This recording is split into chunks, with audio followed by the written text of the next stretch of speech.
आपकी इजाजत से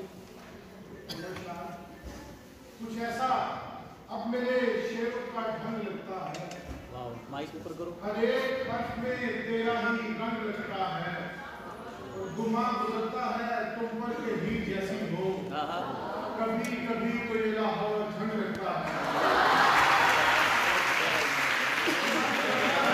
वाह वाह वाह, बहुत अच्छे, वाह वाह वाह, अच्छा कॉम्प्लीमेंट है भाई,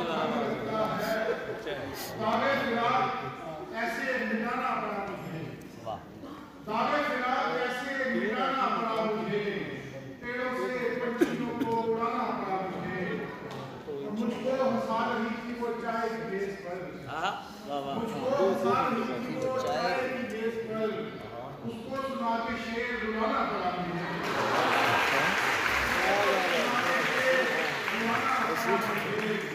जिस जामिया में जाके वो उर्दू पढ़ाती है, जिस जामिया में जाके वो उर्दू पढ़ाती है, पहले मुशायरा नहीं जाना पड़ा मुझे।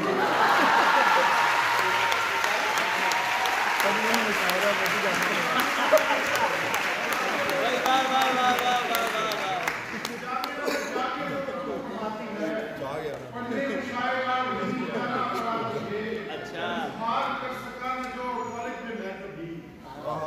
इज़हार कर सका न जो कॉलेज में मैं कभी, शेरों की शक्ल में वो सुनाना पड़ा मुझे।